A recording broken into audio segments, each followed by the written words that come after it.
So Sam has been an independent filmmaker since 1980s. He directed 22 theatrical feature films. He did his studies here in LA at Loyola Marymount University. One film, particularly one more chance, starring Kirstie Alley, won prizes in major film festivals, and that began his career as a director.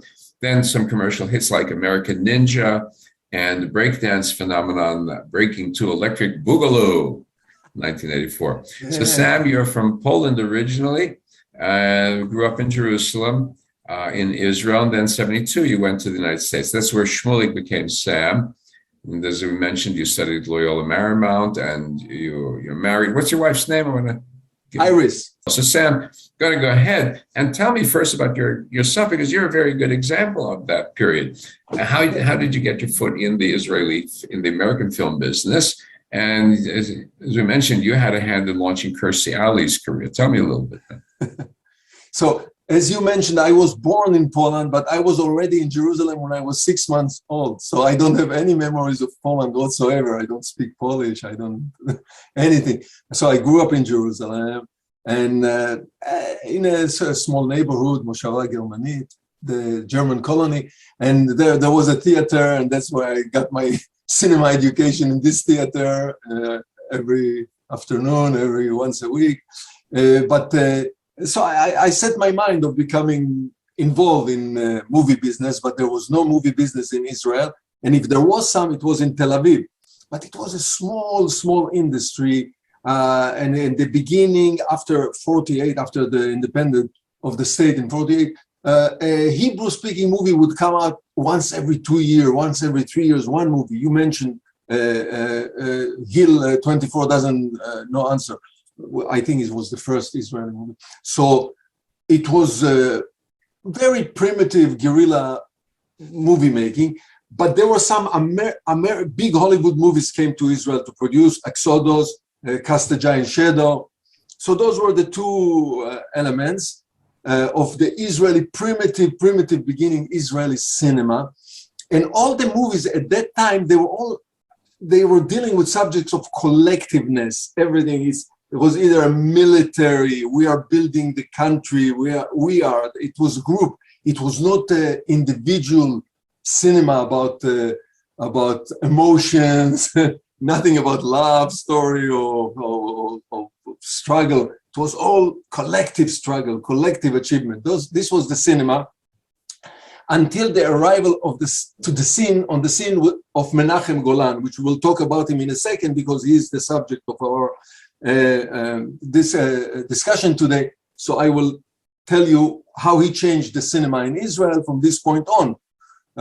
Then there was a long period of only 1960s, 1970s, 1980s, that in Israel they produced only comedies, which were popular comedies, very much like Turkish movies, like Egyptian movies, like the like.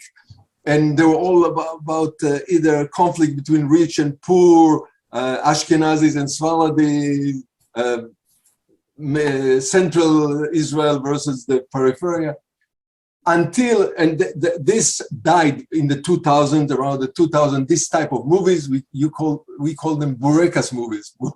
I don't know, and they died. And then came out the movie that you are talking about, the quality Israeli movies, which will are going to Academy nominations. They're doing well in television. So this is the today state of affair. No more commercial cinema in Israel because there are not enough audience, but rather quality, which is subsidized by government, of course. But in the past, here and there, some quality movies came, like Salah Shabati emerged. So this is the state of the Israeli cinema nowadays. Your question, how I got involved. So I was not involved in the Israeli cinema whatsoever until I served my service in the army. And I knew that I want to be involved in cinema, but I love American cinema. I don't like European cinema. I'm not crazy about quality, artistic cinema, let's say, experimental, or any of those. I always loved American cinema. So my goal was, as I finish my service, I'm going to Hollywood to study how to make movie, to become a movie maker. And I got involved mainly by meeting Menachem Golan, that we'll talk about him, by meeting him here in Hollywood, and he and his company, they gave me the first chance to get involved in cinema. I did several jobs, mainly assistant director, until I got my first chance to direct when I went to Loyola Marymount University here in Los Angeles. And this was the movie One More Chance with Kirstie Alley. And from there on, I was a director, legitimate film director in Hollywood, so-called American commercial film director. I happened to look on I found your website, and there's a story there about how you got the money for the first film, took out student loans, and then to finagle the film developer on shoestring. But again, this ties to the Menachem Golan Yoram Globus story, because I knew them. I started to work with them early on. I came here to Los Angeles in 1972 and started schooling here. There was a college, Columbia College on La Brea. And while I was going to school, I met Menachem Golan. And I knew about him. He was famous Israeli filmmaker, the most famous Israeli filmmaker. And he was producing here in Hollywood a movie, producing, directing with Tony Curtis. The name of the movie is Lepke, about Lepke Buchholzer, the Jewish gangster from New York, the notorious Jewish gangster from New York. And he gave me a chance to work on this movie. And I worked for a long time, for 5 years as assistant director. And then I decided to come back to the US, assistant director here in Israel. And I decided to come back to the US to go to graduate degree, graduate studies. I went to Loyola Marymount. And while I was there, I already had so much experience, 5 years of assistant director, big movies, some Hollywood movies, Antebbe, the Raid of Antebbe, some big movies. I was assistant director and I had experience, and I decided I want to be a director. I want to tell stories. I don't want to be assistant or any other job in the movie making mechanism, but rather the one who tells the story. So I wrote a script when I was going to school. I wrote the script. I decided to produce and to direct a movie which was called One More Chance. And I decided in my mind, during this time, 2 years or 2.5 years that I'm going to film school, to university, I will accomplish a full feature 90 minutes movie. But of course, didn't have money. I met with another friend, Israeli friend who went to school. So he produced, I directed. And most of the money for our movie came from the financial aid office of the school. We convinced them we were lonely students. We didn't have parents in America, so they got all kind of financial aid. And we used this money of the financial aid and partial job in the school, in the university. And we used this money to to make this movie. But at some point we ran out of money. And by that time, Menachem Golan and Yoram Globus had purchased the company Canon Film that I will tell you about. And we went to them to get the addition, the rest of the money that we needed for another like 30 minutes to complete the movie. And they did. They gave us the money and they took the movie for distribution. And that's how it was financed. It took 1.5 years to make this movie. But those are the trials and tribulations of the young independent movie makers, generally. Okay. To find the finances, how to make your first movie, how to. So once you get off the ground, then it goes from there. Yeah, if you can prove that you are a director, that you can put a movie together, and people start to believe in your ability, professional ability, so there are chances that you will get other jobs, other chances. Many directors direct their own project that they write, so they initiate product, and a great deal of other directors are just working. They are directing movies that companies initiate. So many times they are given a script and they go ahead, direct for us this script that we like. Mm-hmm. So then you got your start with Canon Globus, which is a combination of, what was it, Menachem Golan and Yoram Globus. And so how did they start up? They started film back in Israel.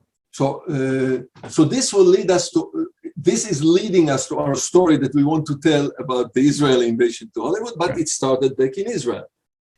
As you all know, traditionally, we all know that the film industry in the West Coast was so-called Hollywood.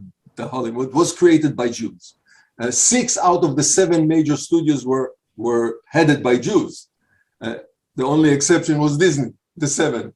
But those names like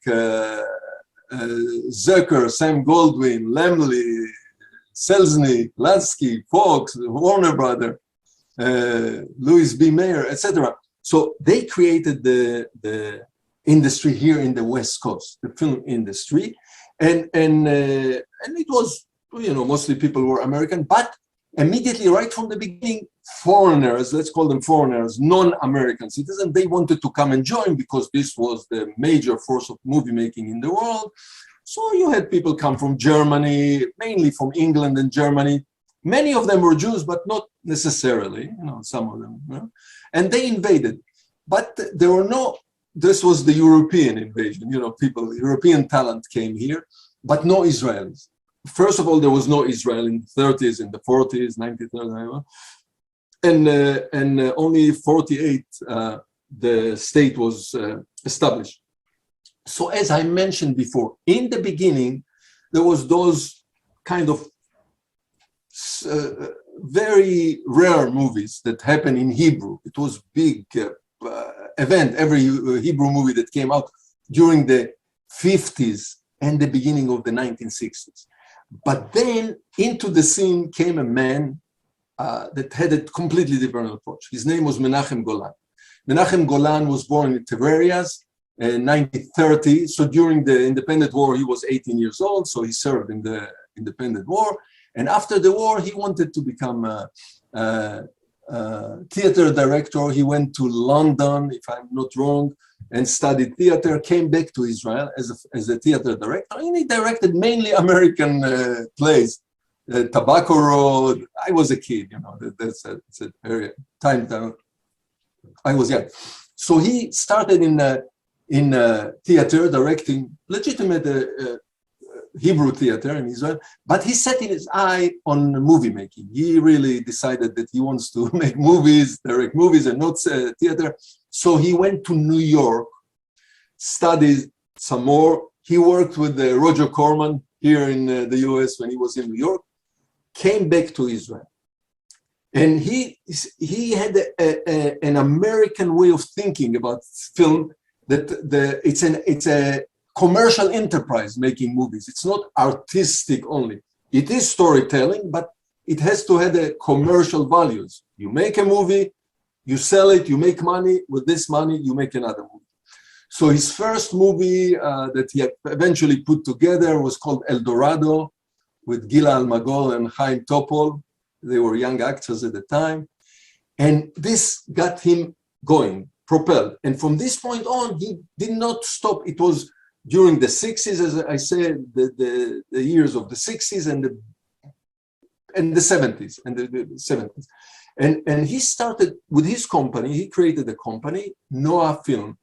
And he started to produce commercially based movies that many people will come, buy tickets, that's before television in Israel. So this was the main entertainment.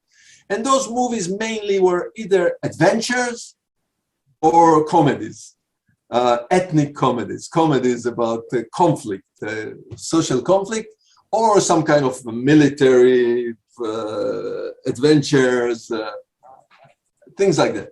And it was working well. The audience, the Israeli audience, liked it. At the time, there were about 2.5 million people lived in Israel. If you exclude some people, religion people don't go to movies, Arab population will not come to Hebrew-speaking movie. So the rest was like 1.5 million potential audience, and they came, they bought ticket, there was money, and he kept going and producing. At some point, he added to his company his cousin and his then partner, Yoram Globus.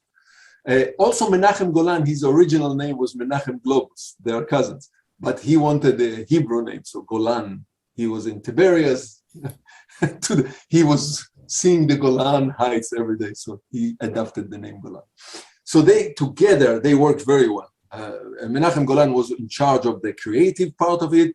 Globus, Yoram Globus, that had more, he went to school more on the financial side. So he was in charge of the finances of the company. And they ran this company, Noach Film, and they,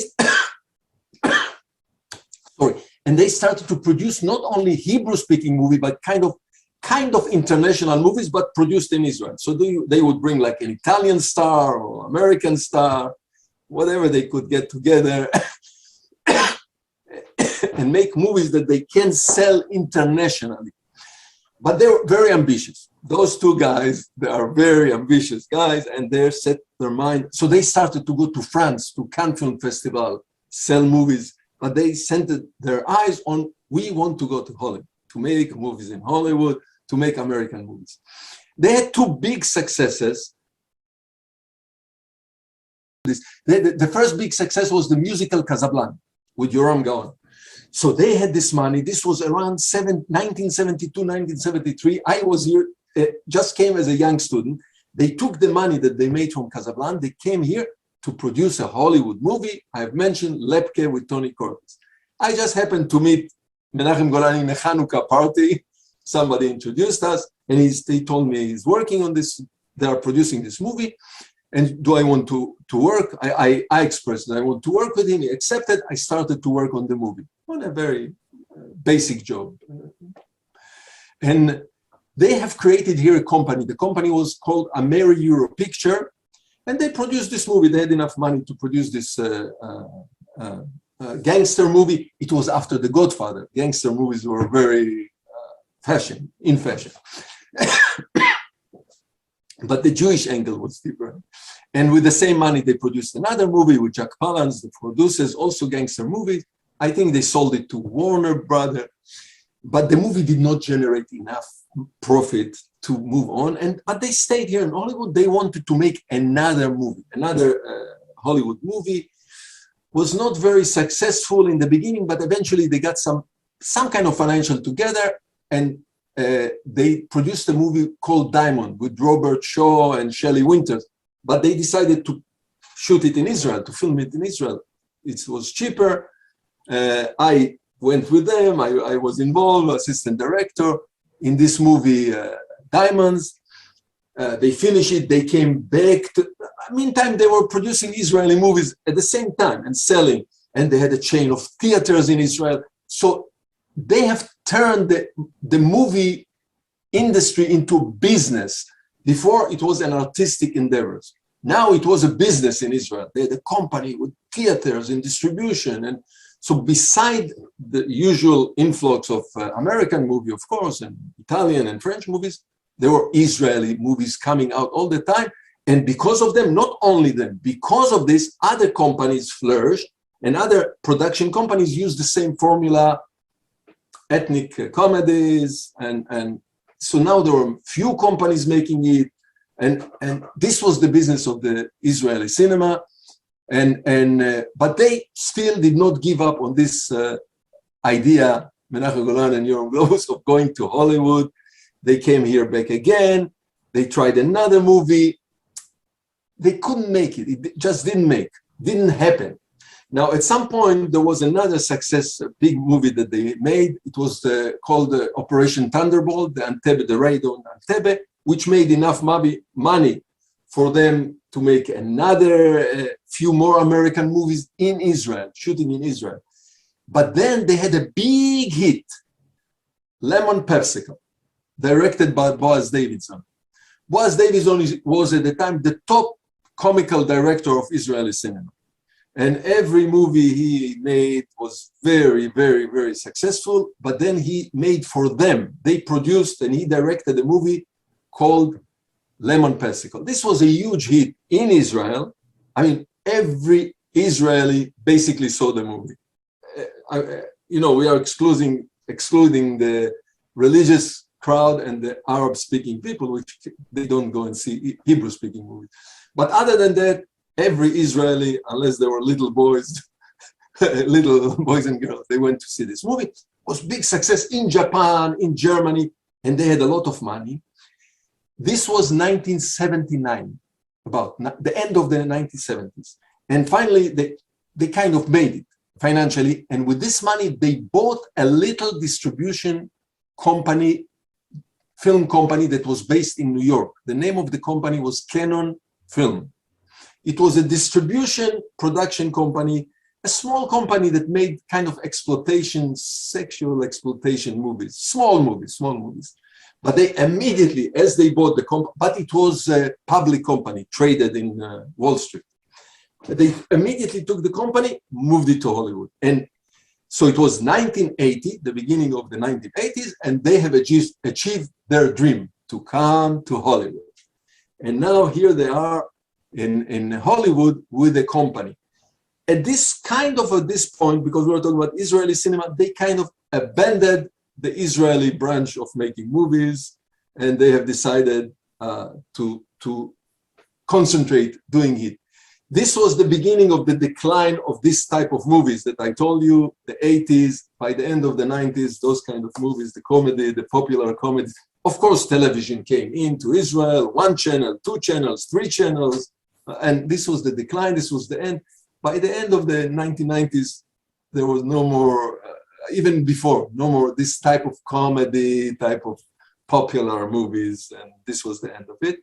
And this was the Israeli chapter of Menachem Golan and Yoram Globus. Then what happened to them, though? Okay, now they're in Hollywood. They are sitting here, and they don't really know the scene of Hollywood. Hollywood is a very established and oiled machine. In Hollywood, there are 7 big studios: Warner Brothers, Universal, Fox, Disney, and independent companies.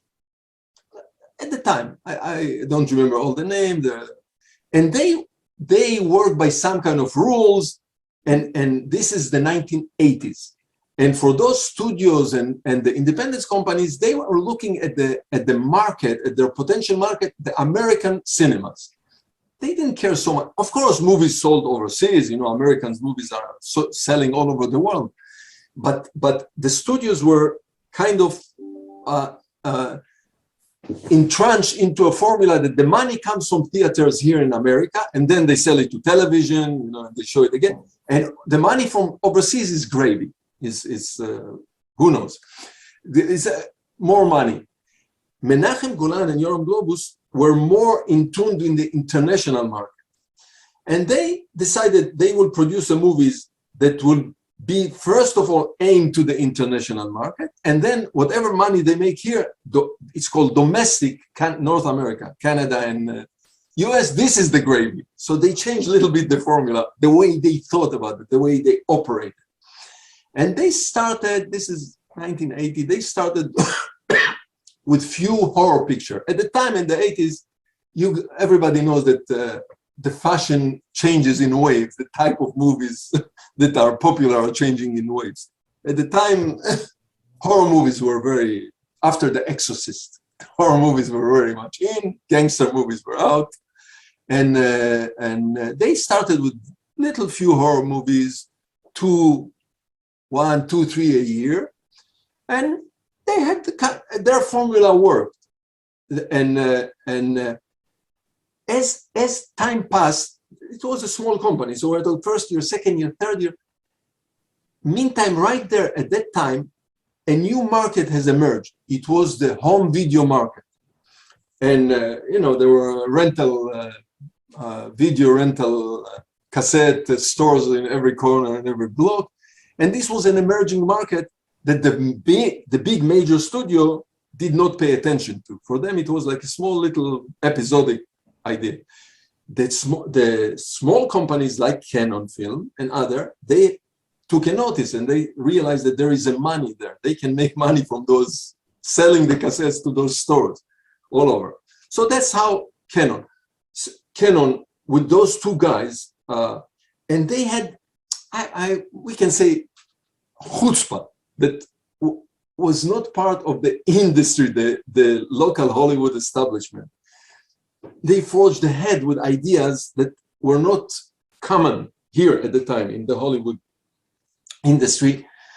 And they have invented something, I don't know, call it to invented something which was called pre-sale. They would make a poster, write few, idea.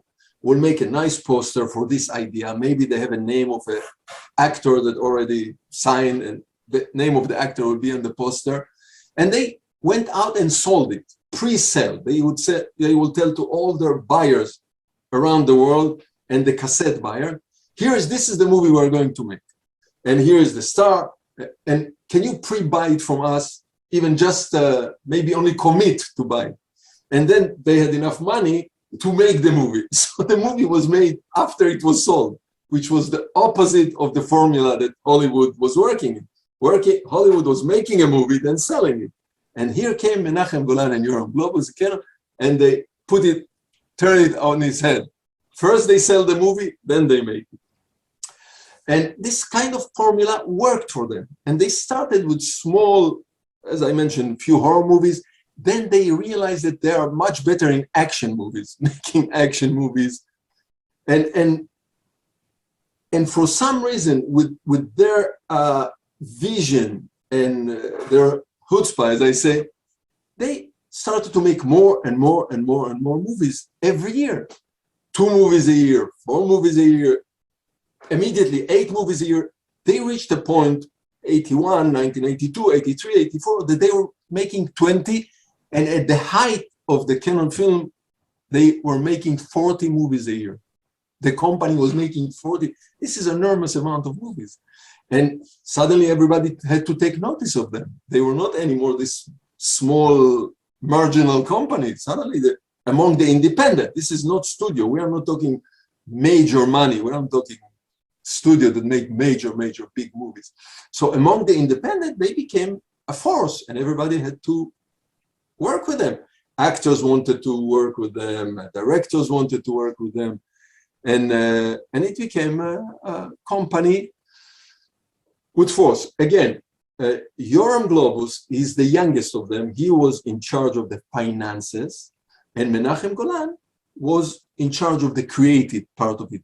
The company was basically run by 2 of them, despite the fact that it was a public company which came back and bite them later. And at the same time, they also, and they were, at that point, they became very ambitious. So we are now talking 1985, 1986, 87. They became very ambitious. They start to believe that they conquered the world. That's it. Nothing can stop them. They started to buy, let's say they bought a big theater chain in England. They built a film studio in Israel. They bought a lot of theaters in Israel because apparently there was money and banks were lending. They took loans from banks. And this Canon company became a big major player in the independent movie industry in America and Europe and around the world. And but what happened, financial mismanagement.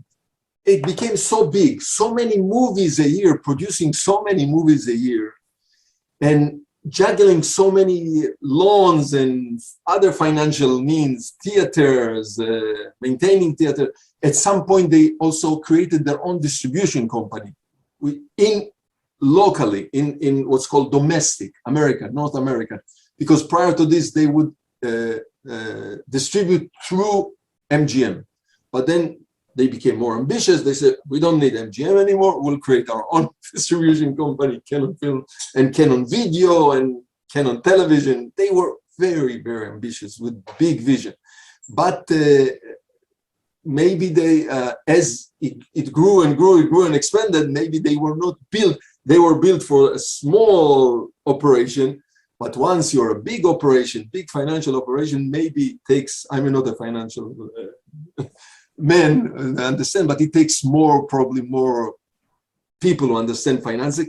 And and then the financials started to collapse among them. They had more loans than income, more debt than income, more than the income. They started the problem with the IRS, the American IRS, with the FCC. They started, suddenly the troubles were collapsing, were coming down, avalanche of troubles. And it ended up that the company went to bankruptcy. this big. They started. There was so much banks after them and creditors and loan. So this company that to that point created about 400 movies, which is a lot. And some of them were artistic movies, not all of them. There was a formula of making commercial movies, but some of them gave chances to some artistic, to John Cassavetes to make a movie. There were, in the Hollywood establishment, no matter how big a director or famous director and actor is, if they don't make money, the studios will push them aside, will reject them. So Canon collected all those rejects. As I mentioned, John Cassavetes, his movies didn't make money, so they adopted him. He came aboard. Chuck Norris and Charles Bronson, they were not anymore studio stars. Canon adopted them. Canon they became exclusive with the Canon. Faye Dunaway made a movie with more than one movie with Canon. So other stars who were kind of outside the main system, they were not main big stars in Hollywood, started to work with Canon. Now, not only this, beside the problem that they had financially, they were entangled in problem with the Hollywood establishment. Really, really bad. The Hollywood establishment is a machine that is very entrenched, very, as I say, well-oiled machine that works for many, many years. They know how to make money. Warner, Universal, Fox, MGM. It's known that the head of those studios, the 7 studios, used to have a breakfast once a month at the beginning of the month. And they coordinate what they are doing. They are competitors, but they are coordinated. There is a system in Hollywood. And that's how they keep everything in check. They know how to make money. And Canon was trying to break in with all kind of unorthodox methods. You know, let's say Hollywood is used to big, lavish parties, big opening of movies. This takes a lot of money, but it's part of the business. Canon didn't want to do it.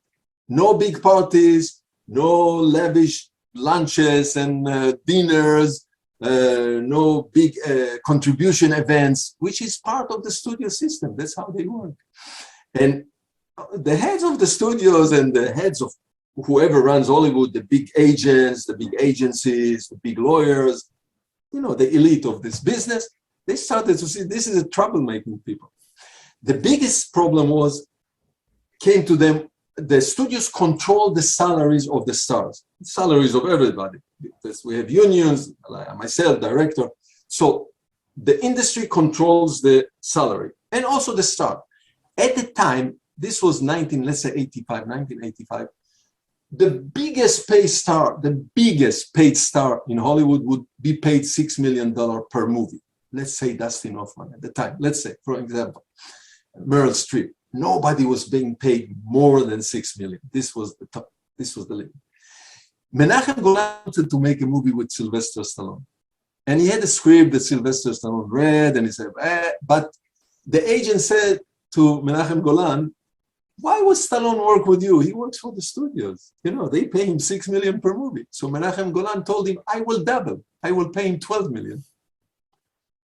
So the agents went to Sylvester Stallone and said, some crazy guy wants to pay you $12 million. Why not? I'll make the movie. The movie is called Over the Top. This act pissed off Hollywood very much because they broke the ceiling.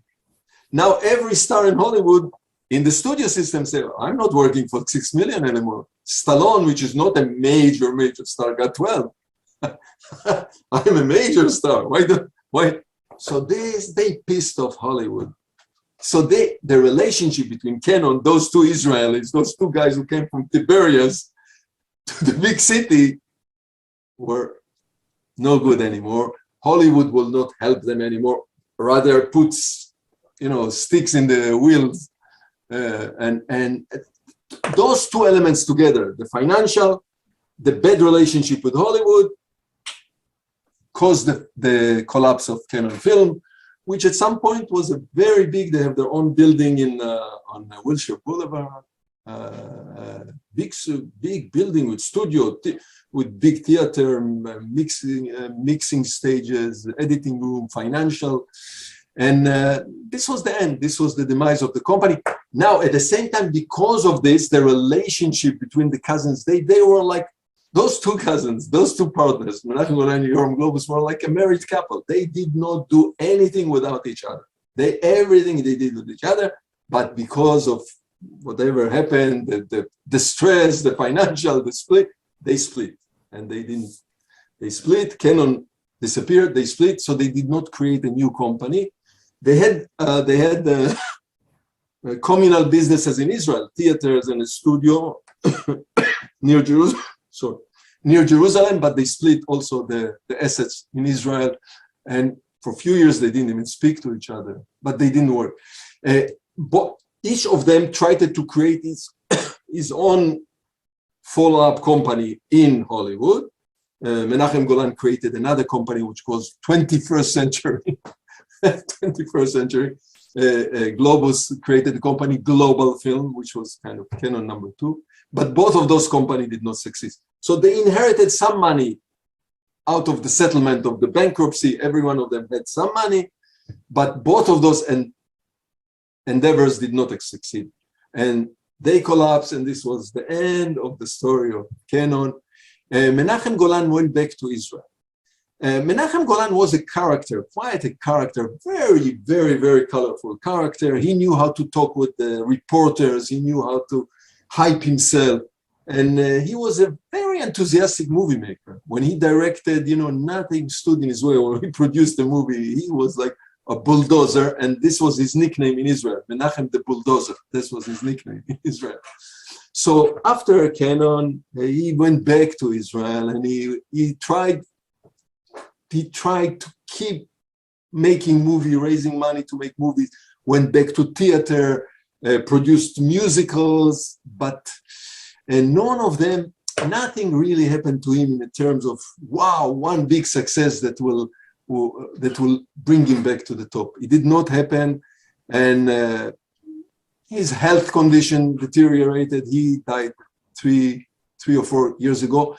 One big nice thing that happened to Menachem Golan, he got the prize of Israel. Israel gives prizes every year, and Yom HaAtzmaut for achievement in different fields, in science, among them in entertainment.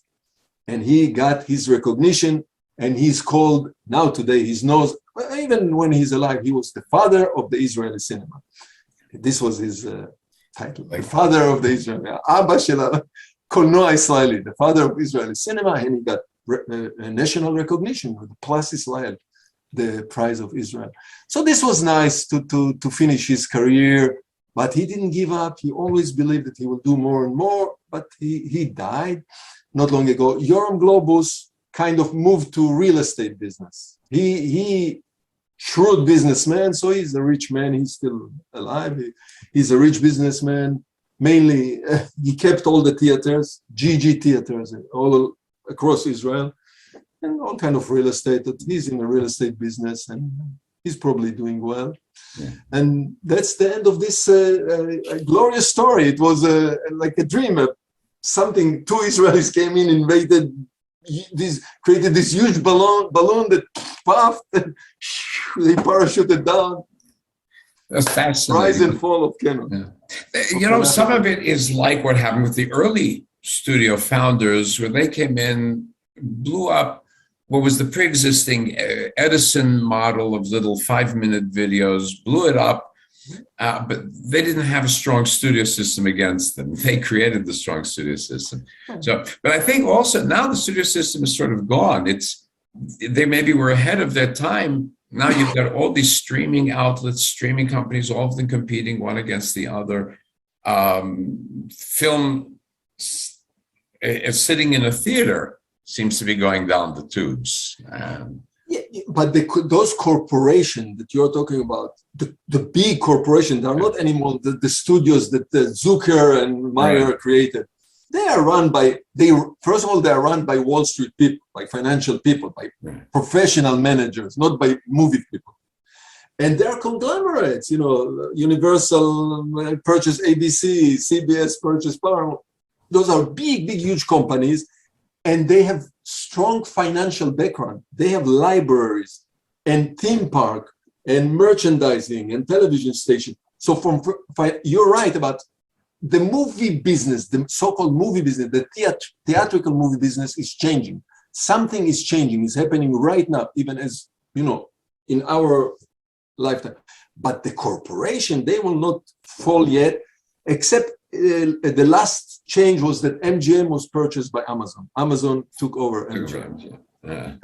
But it happens all the time nowadays. Sony bought Columbia. Columbia became Sony. But those are big, big corporations. They knew how to manage the financial side of it.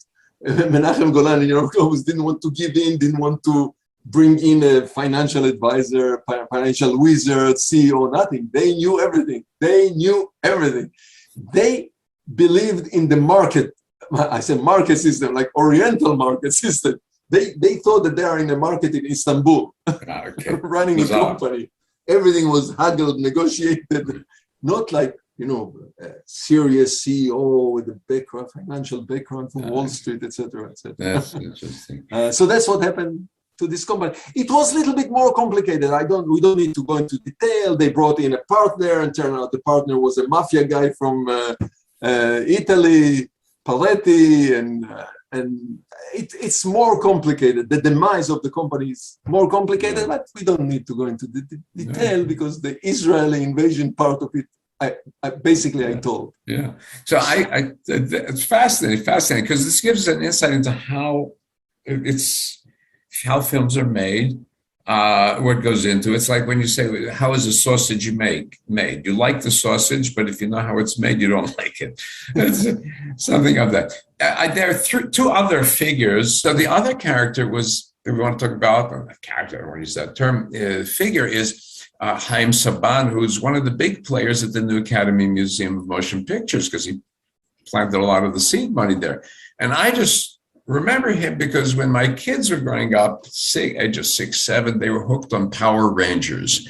And I knew there was this Israeli guy who had gone to Japan and brought the rights to the movie, to this TV series, and turned it into an American series, dubbed it into English, and that was it. So now he's a big man in many ways, and not just in Hollywood, also in the Democratic Party. So tell me about Haim. So Haim Saban is an interesting story. He was actually born in Cairo, came to Israel as a kid, immigrant as a kid, 8 or 7 years old, and with a musical talent. So and apparently also organizing talent. So he had a band in the 1960s. He was playing, and he was the manager of a rock band in Israel. And this was strange music in Israel at the 60s. Nobody played rock and roll, American music.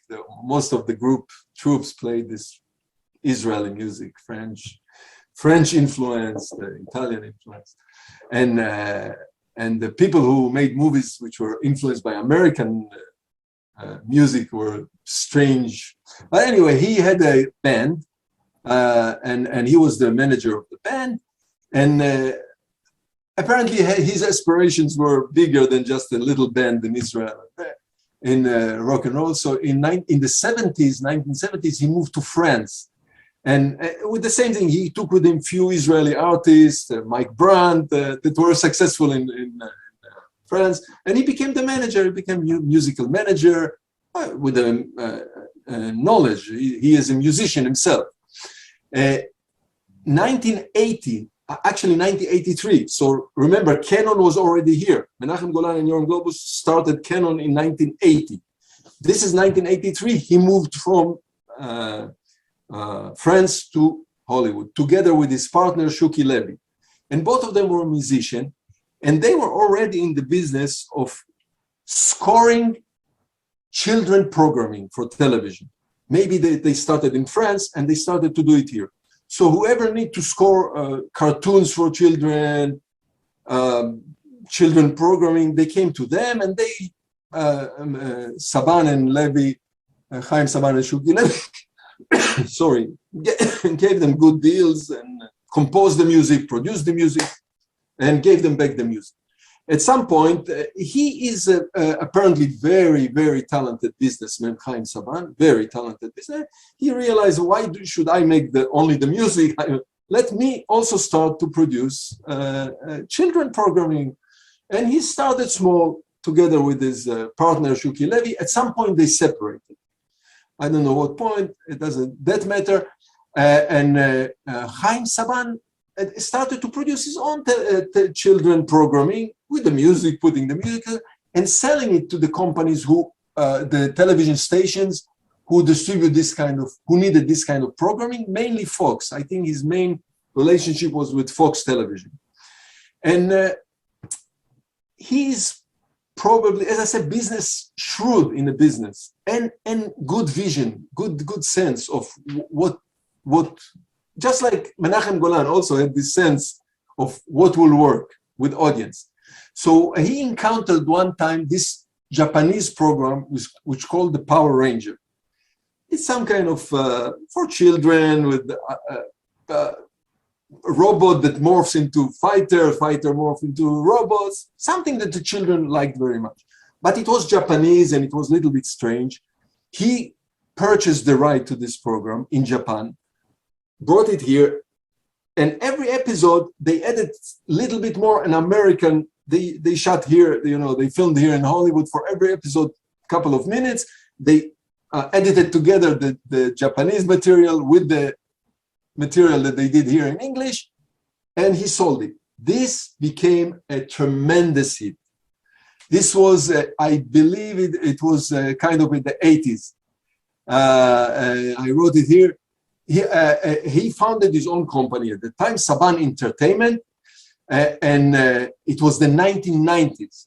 The Saban company became known for producing the Power Ranger. It was called the Power Ranger. And his company now, Saban Entertainment, was concentrating in this Power Ranger. Power Ranger was a big hit, huge hit.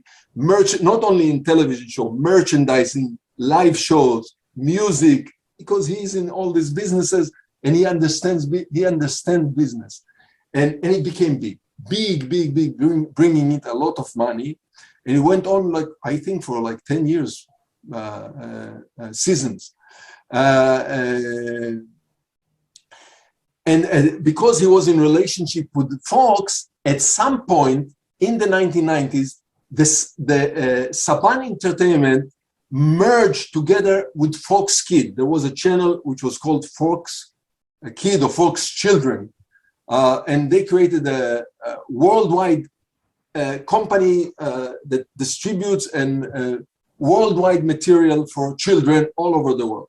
Of course, the power that they were riding on this Power Ranger, this was the base. But it became a company together, and the name of the company was Fox Children Network, or Fox Kid Worldwide. This company was working very well, but in 2001, as I said, Saban turned out to be a financial genius. In 2001, they sold this company, this merged company of Saban and Fox, to Disney for $5.3 billion in cash. This was a deal that was never done before in television business. Paying in cash, giving cash, $5.3 billion.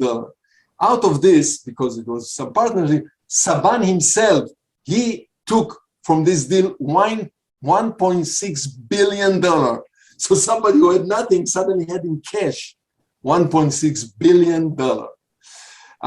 From this point on, he really took off. He bought and sold television stations here and in Israel. Univision, the Spanish-speaking, he bought it for so much money, sold it for double. In Israel, he bought one of the Israeli channels, sold it for double. So his cash money was growing.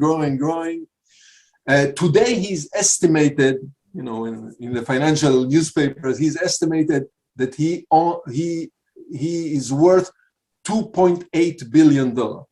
He's in the list of the richest people of America. But as you mentioned, there he branched. He's not only in the movie business. And the main thing is that he penetrated politics. And he's a major donor to the Democratic Party. He's a good friend with the Clintons. He financed basically financed the Hillary Clinton campaign. So he's very tight with the Democratic Party, and with the he also plays a role in Israeli politics. He's still doing business nowadays. Very rich man, probably doing other businesses in the communication area, buying and selling companies. And he's very big also with his wife in philanthropy, especially kids hospitals. They for some reason they adapted this field. Their favorite area of philanthropy is children's hospitals here in Los Angeles, around America, in Israel. So that's the story of Chaim Saban, that grew up from a rock band to become one of the richest people in America. Very good. Very good. Very good. So you can, with the right vision, the right mind, you can make it. And if you're careful, you don't go bankrupt in the process. Right. You have to be savvy and conservative. And apparently he was conservative, savvy. Yeah. Solid. Yeah, and he knew what he was doing in business without going to business school, but a natural sense, natural instincts for this business. For money business. Yeah, business schools do not train entrepreneurs. They train managers. Yeah, They train I guess. entrepreneurs. I know this from Some people are in business, and he was good also in entertainment to seize the opportunity. Right. So was Menachem Golan. When Menachem Golan saw breakdance, nobody believed in breakdance. Menachem said, "Let's make movies about breakdance." Boom. Chuck Norris was out. Menachem Golan said, let's get Chuck Norris and we'll resurrect his career. They did, and which became his television show, his big television show. Yeah. So it was probably Chaim Saban. So I'm going to go here to another figure in the film industry, who's sort of a mystery man, and he's the producer of 2 Oscar-winning films and other very successful films. But also supposedly a secret agent. And that is Arnon Milchan. Arnon Milchan is the most, I would say, colorful. His story is the most interesting for all the 3 of them. Out of the 3 of them, Menachem Golan was bigger than life man, bigger than life. Milchan is not the same type. He's reserved, but his story is very colorful story. And here is his story. He was born in Israel. Before the independence in Rehovot, and his father already owned a very successful big fertilizing company, because Rehovot is the center of agriculture area company. They sent him, so he was like a kid of elite, of a rich family back then, before 48 or right after 48. They sent him to schooling in England to become an English tutor, one of those high schools in England. So he already was international when most of Israelis were very local, very provincial. So Arnon was already in England, in boarding school, different breed. But his father died very early. They called him in and he had to inherit. Anyway, he inherited this company. He found out that the company was on the verge of bankruptcy. Actually, was not well management. But like the other 2 that we mentioned, he's probably very talented financially. He took this company and he turned it into a big, huge chemical and fertilizing conglomerate, not only in Israel. He moved the headquarters to Paris, and he made it into one of the most major, biggest fertilizing companies in the world. It's called the Milchan Brothers. He has an uncle together. So he's talented. Usually people inherited business and they take it down. He inherited business and flourished. He made it into big business. According to rumors and what we hear, not only the company is huge, really huge, dealing with chemicals now, not only fertilizing, because even when you produce weapon, you need chemicals for the powder. And he had his own fleet of cargo cars, a cargo ship to move the chemicals through the world. But he's not a very, he's kind of quiet man. He's not the one who will go out on newspapers and interviews and tell everybody his business. So people don't really know exactly how it operates, but those are the rumors or the facts that not only he owns this huge chemical company, but also a big fleet of airplane, ship, whatever you need to ship material around the world. And this fact brings us to the next phase of his life, of his career. He also, by the way, he also earned a degree in a London School of Economics, so he's educated in economics. Here comes to the picture Shimon Peres. Shimon Peres was probably a friend of his father, a friend of the family. He not totally strange, but Shimon Peres was entrusted at this point, this is in the 50s, by Ben-Gurion. Ben-Gurion picked up Shimon Peres to create the nuclear program for Israel. Ben-Gurion was afraid that something will happen to Israel. He needed something existential weapon, and he decided to build the atomic bomb. And Shimon Peres was the architect of the Israeli secret nuclear weapon program. So he approached young Arnon Milchan, which already has a lot of business around the world, and he recruited him to a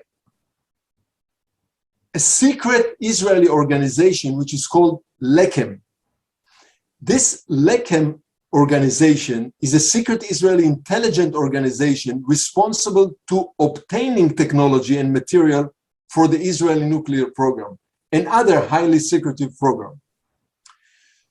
So Israel created this agency, but Israel needed private citizens. You know, people will not sell to, you have to start from zero nuclear program.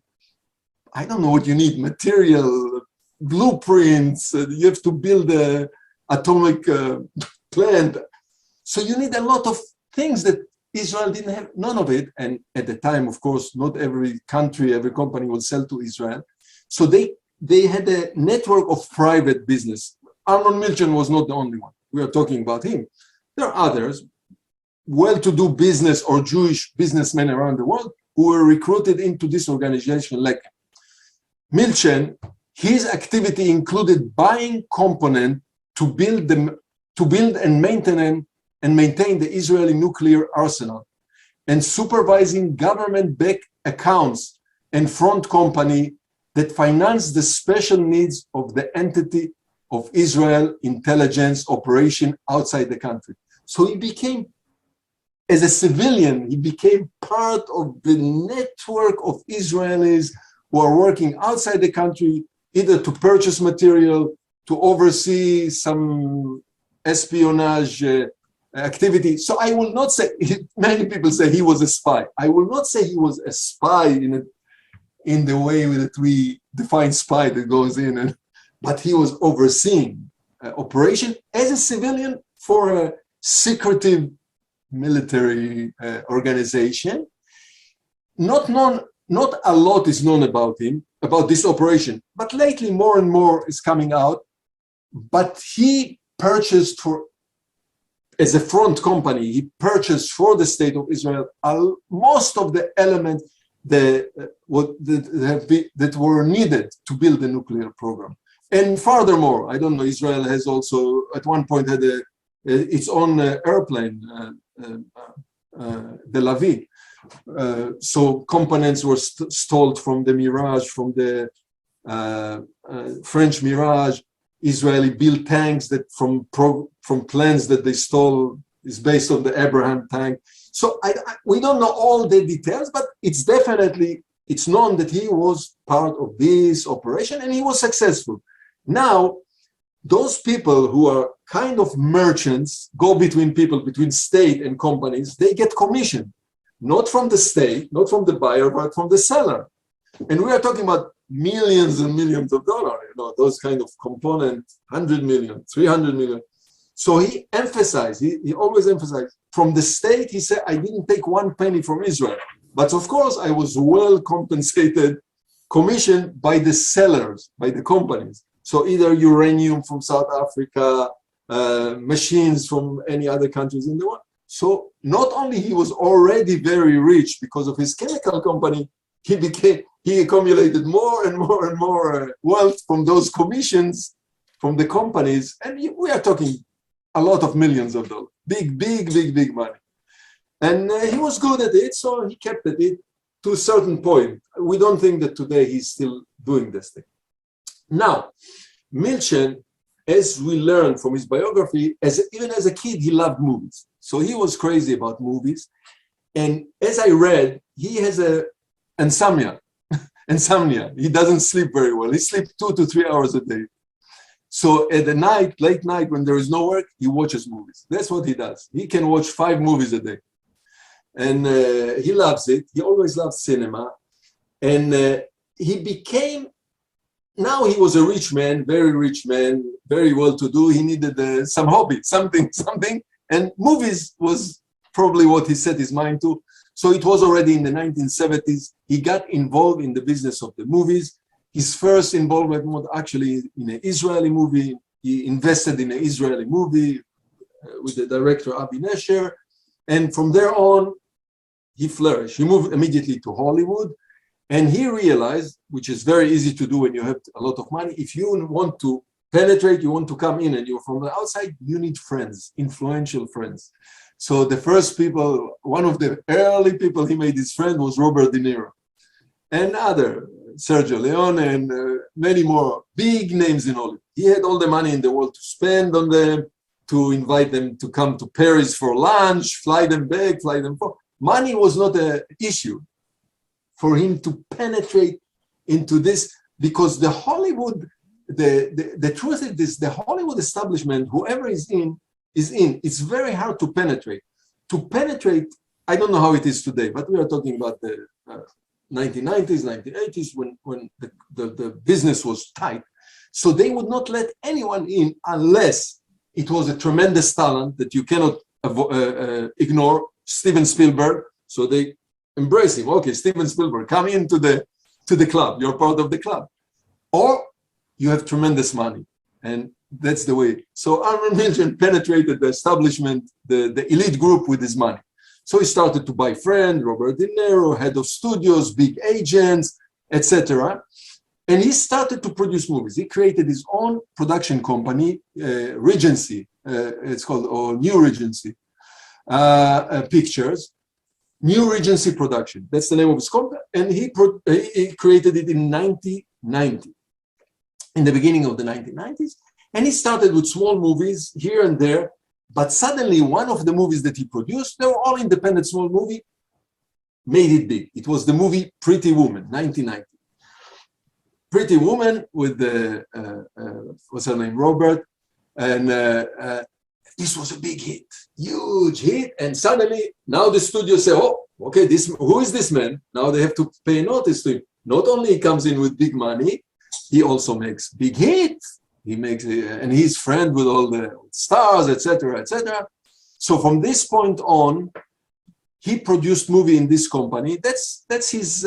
I don't want to say hobby because he doesn't take it as a hobby. It's professional, but that's his playing ground. He didn't give up the chemical companies. He's still a tycoon of chemistry around the world. But this is his playing ground. He produced since 1990 about 130 films. Of course, he is conservative. This is not Menachem Golan with his craziness. He's a very conservative businessman with strong backing in his back. The studios love him. They give him money. Banks love him, etc. So he worked there. And lately, in the last few years, among his 130 movies, lately he produced 2 Oscar-winning movies: 12 Years Slave and Birdman, 2014 and 2015. Okay, so this is the positive side. I'm painting the positive paint of Arnold Milchen's story, but there is lately some negative painting on his character. In 2018, the Israeli police recommended that Arnon Milchan, along with Israeli Prime Minister Benjamin Netanyahu, be charged with bribery. So Arnon Milchan, since the beginning, despite the fact that he's kind of center-left, but he always loved to be involved in the Israeli politics, to influence, to be friend with top ministers, so that's how he had enough money, and he comes from a elite family as a child, so he saw it as his right to be involved in Israeli politics. Either they are the left, people from the left of the right, so he became friendly with Benjamin Netanyahu and his wife Sarah Netanyahu. They became friends, and it was known that Netanyahu likes cigars, expensive cigars, and his wife likes expensive champagne. So Arnon Milchan, according to the indictment, let's say allegedly, according to the indictment, was the supplier of champagne and cigars for the Netanyahus. And it sounds innocent so far. We are talking about cumulatively $1 million of champagne and cigars. But it was not so innocent. Milchan is Israeli, and there are some laws for Olim Chadashim, new immigrants, and they get some benefit, tax exemption. At some point, if I'm right, Milchan decided that he's going back to Israel, but he wants those benefits, but he's not entitled. He is an Israeli, he's not a new immigrant.